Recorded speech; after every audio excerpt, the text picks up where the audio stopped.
Hey guys, welcome to my channel Sahu science classes. तो आज हम अपनी फिजिक्स क्लास 12 का नेक्स्ट पार्ट लेके आए हैं, जिसमें हम दो इम्पोर्टेंट टॉपिक्स कवर करेंगे। हमारा पहला टॉपिक है समविभव पृष्ठ, जो कि बहुत ज़्यादा इम्पोर्टेंट है। तो आइए समविभव पृष्ठ को स्टार्ट। तो जैसा कि आपने समविभव पृष्ठ इस हेडिंग के इस टॉपिक के नाम से सुना कि समविभव यानी कि किसी पर समान विभव, किस पर? पृष्ठ पर। यानी कि हम एक पृष्ठ लेंगे और उस पर समान विभव होगा, उस पर विभव कैसा होगा? समान होगा। वह क्या कहलाएगा? समविभव पृष्ठ। आइए समझते हैं। सबसे पहले हमने एक बिंदु पर आवेश Q लिया। हम कैसा भी आवेश प्लस Q मान सकते हैं, कैसा भी मान सकते हैं। इसके चारों तरफ हमने एक पृष्ठ खींचा, एक गोल पृष्ठ खींचा। तो एक गोल पृष्ठ एक वृत्त की तरह है।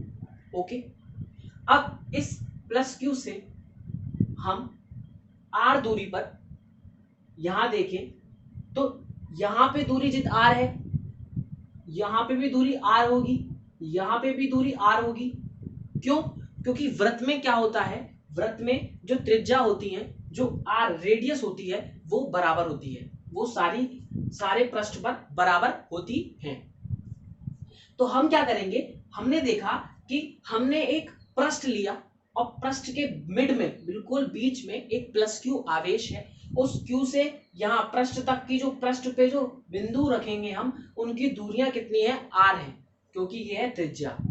उसके बाद यदि हम यहाँ पर माने A पॉइंट, इस A पॉइंट यानी कि केंद्र O से A पॉइंट तक की दूरी R है, उसमें हमें विभव अगर पता करना है तो कैसे पता करेंगे? हम जानते हैं विभव का फॉर्मूला क्या होता है, V is equals to 1/4πε0 into Q upon R।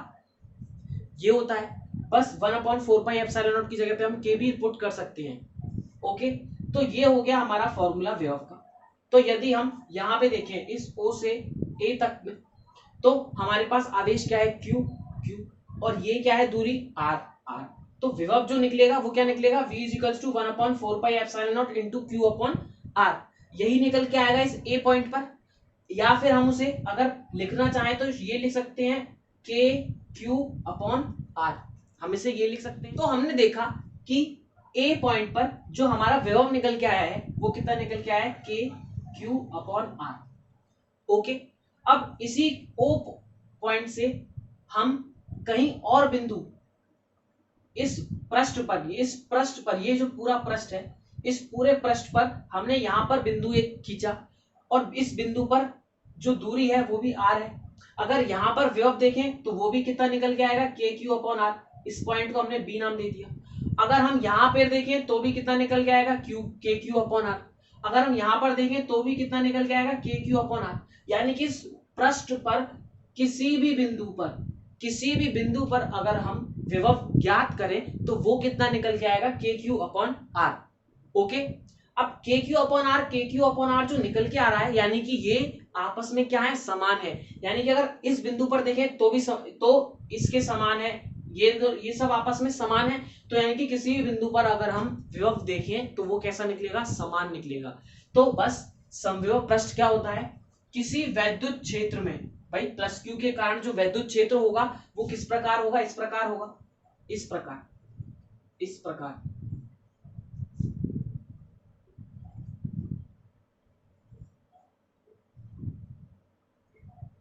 Plus Q के कारण जो वैद्युत क्षेत्र होगा वो इस प्रकार होगा, जो कि क्या होता है? लंबवत होता है। इस पृष्ठ के क्या होता है? लंबवत होता है। इस पृष्ठ के हमेशा लंबवत होता है, वो भी हम पढ़ेंगे अभी आगे। तो किसी वैद्युत क्षेत्र में खींचा गया वह पृष्ठ, ये पृष्ठ खींचा गया है किसी वैद्युत क्षेत्र में, जिस पर स्थित सभी बिंदुओं पर, इस पृष्ठ पर जो बिंदु हैं इतने सारे A B C D कुछ भी मान सकते हैं, इस पृष्ठ पर जितने भी बिंदु हैं उन सभी बिंदुओं पर जो वैद्युत विभव होता है, जो हमारा वैद्युत विभव होता है वो हमेशा कैसा रहता है? समान रहता है। KQ अपॉन R ये क्या है? आपस में समान है। तो ऐसा पृष्ठ जिस पर क्या है? किसी वैद्युत क्षेत्र में खींचा गया वह पृष्ठ जिस पर स्थित सभी बिंदुओं पर वैद्युत विभव समान हो, क्या कहलाता है? समविभव पृष्ठ कहलाता है। इतनी सी डेफिनेशन थी समविभव पृष्ठ की। आई होप आपको ये समझ। नेक्स्ट पढ़ते हैं समविभव पृष्ठ के गुण, इसके प्रॉपर्टीज क्या होती हैं, जो कि हमारे लिए जानना बहुत इंपॉर्टेंट है। सबसे पहला है कि पृष्ठ के प्रत्येक बिंदु पर, इस पृष्ठ के जो भी प्रत्येक बिंदु हैं, ये सारे जितने भी बिंदु हैं इस पृष्ठ के, चाहे यहाँ पर चाहे यहाँ पर चाहे कहीं भी, विभव का मान समान होता है। ये वाली चीज तो हम पढ़ चुके हैं और उसी को समविभव पृष्ठ कहते हैं। आते हैं नेक्स्ट सेकंड पे कि पृष्ठ से वैद्युत बल रेखाएं हमेशा लंबवत होती है। वाली चीज मैंने आपको पहले बताई थी कि इससे जो इसकी जो बल रेखाएं निकलेंगी इससे, वो हमेशा कैसी होती हैं, लंबवत होती हैं। वो हमेशा कैसी होती हैं, लंबवत। इस पृष्ठ के हमेशा कैसी होती हैं, लंबवत होती हैं। इस प्रकार लंबवत होती हैं। ओके फ्रेंड्स, अब नेक्स्ट पॉइंट देखते हैं। समविभव पृष्ठ पर विभवांतर शून्य होता है। अब भाई विभवांतर शून्य होता है लेकिन विभव हमेशा समान रहता है। विभव की कोई वैल्यू होती है, विभव की जो वैल्यू हम देख रहे थे वो के क्यू अपॉन आर निकल के आई थी, लेकिन विभवांतर शून्य होता है। उसका क्या मतलब है, आइए हमने एक पॉइंट माना ए, ये पॉइंट माना बी, माना इस ए पॉइंट पर के क्यू अपॉन आर निकला है और जो के क्यू अपॉन आर यहाँ पर निकला है तो बी पर भी समान निकलेगा, के क्यू अपॉन आर निकलेगा। तो हम जानते हैं विभवांतर क्या होता है, ए से बी, यानी कि हम विभवांतर नहीं कि ए से बी, ए से बी यानी कि इन विभवों का अंतर वी माइनस वी, ये होता है विभवांतर। ठीक है, वी से बी तक का जितना विभवांतर होगा वो क्या हो जाएगा, वी बी, यानी कि वी माइनस वी हो जाएगा विभवांतर, विभवों में अंतर। तो वी कितना है, K Q upon R, minus V कितना है, के क्यू अपॉन आर। ये आपस में कट जाएंगे तो वैल्यू कितनी निकल के आएगी, 0। तो हमारा जो विभवांतर निकल के आता है वो क्या निकल के आता है, शून्य, यानी कि 0 निकल के आता है। तो ये वाला पॉइंट हमारा समविभव पृष्ठ पर विभवांतर क्या होता है, शून्य होता है। नेक्स्ट, पृष्ठ पर किसी आवेश को एक स्थान से दूसरे स्थान तक ले जाने में किया गया कार्य शून्य होता है। हम क्या कर रहे हैं, पृष्ठ पर किसी आवेश को, हमने देखा यहाँ पे एक आवेश है, एक आवेश यहाँ है, एक स्थान से दूसरे स्थान तक ले जाने में किया गया कार्य शून्य होता है। एक स्थान से दूसरे स्थान तक ले जाने में किया गया कार्य। अब आइए कार्य हम सबने पढ़ा है कि कार्य बराबर क्या होता है, विभवांतर गुणा आवेश। यानी कि कार्य क्या होता है, जिस आवेश को हम एक बिंदु से दूसरे बिंदु तक ले जा रहे हैं और गुणा विभवांतर क्या होता है, कार्य होता है। तो कार्य बराबर विभवांतर गुणा आवेश। तो विभवांतर हम अगर आवेश देखें तो आवेश तो हो गया Q, लेकिन विभवांतर अगर हम देखें A से B तक तो VAB इंटू क्यू, W बराबर VAB इंटू क्यू। और हमने अभी देखा था कि विभवांतर तो क्या होता है, शून्य होता है। तो यदि विभवांतर शून्य होगा तो VAB क्या हो जाएगा, 0, और 0 के गुणा Q से करेंगे तो क्या आ जाएगा, 0। यानी कि जो किया गया कार्य होगा वो कितना निकल के आ जाएगा, शून्य निकल के आ जाएगा। पृष्ठ पर किसी आवेश को एक स्थान से दूसरे स्थान तक ले जाने में किया गया कार्य शून्य होता है। That's important. ये थे समविभव पृष्ठ के गुण। अब आइए हम नेक्स्ट टॉपिक पे चलते हैं। नेक्स्ट टॉपिक पे आते हैं, एक समान वैद्युत क्षेत्र में वैद्युत द्विध्रुव को घुमाने में किया गया कार्य। अगर आप नहीं जानते कि वैद्युत द्विध्रुव क्या होता है तो आपको पुरानी वीडियोस देखनी पड़ेगी, तब जाके आपको समझ में आएगा वैद्युत द्विध्रुव, क्योंकि उसके अगर आपको नहीं पढ़ा है तो आपको कुछ समझ में नहीं आने वाला है। तो हम एक समान वैद्युत क्षेत्र में, ये हमारा एक समान वैद्युत क्षेत्र है, इसमें वैद्युत द्विध्रुव, हमारा एक वैद्युत द्विध्रुव है, ये वैद्युत द्विध्रुव है हमारा एक, ठीक है। इसको घुमाने में किया गया कार्य, इसको जो घुमाते हैं हम इसको घुमाएंगे।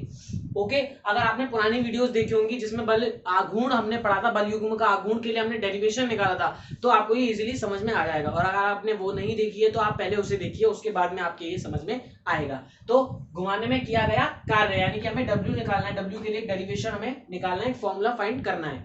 तो हमने देखा कि एक समान वैद्युत क्षेत्र में, तो यदि कोई वैद्युत द्विध्रुव एक समान वैद्युत क्षेत्र में थीटा कोण पर रखा हुआ है, इस प्रकार थीटा कोण पर वो रखा हुआ है, तब हम जानते हैं कि टाउ बराबर पी साइन थीटा।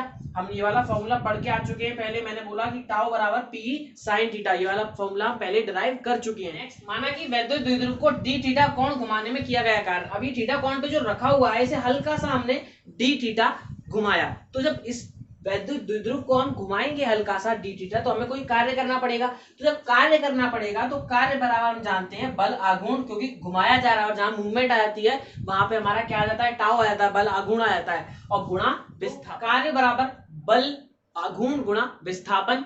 तो हमने देखा बल जो कार्य किया गया है वो अल्प किया गया, यानी कि डीडब्ल्यू, बलागुण हमारा टाउ, और विस्थापन अल्प हुआ है, डी थीटा विस्थापन हुआ है, तो हो गया डी थीटा।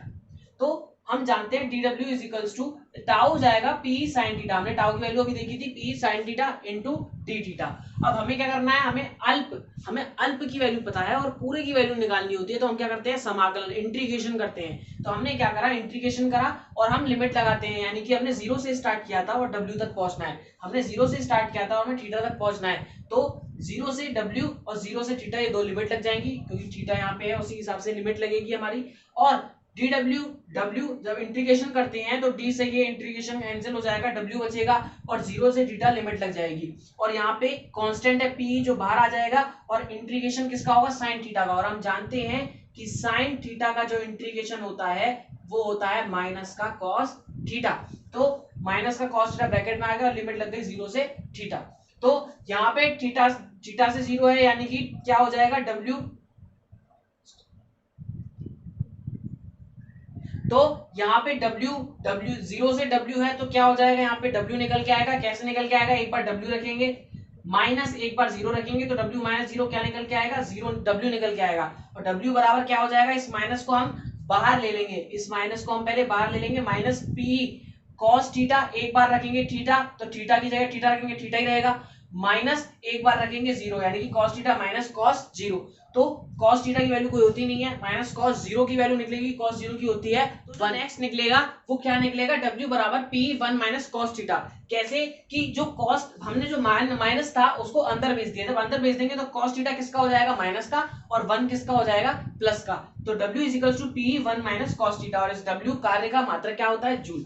तो ये था हमारा मोस्ट इंपोर्टेंट डेरिवेशन जो कि एग्जाम में बोर्ड्स में देखने को मिलता है, और समझो प्रश्न जो कि बहुत ज्यादा इंपॉर्टेंट है। अगर आपको ये टॉपिक समझ में आया हो तो प्लीज वीडियो को लाइक कीजिए, ज्यादा से ज्यादा शेयर कीजिए और चैनल को सब्सक्राइब कीजिए। बहुत जल्द मिलेंगे नेक्स्ट वीडियो के साथ में, नेक्स्ट चैप्टर के साथ में, जो कि है विद्युत धारिता। तो आज के लिए बस इतना ही, गुड बाय गाइस।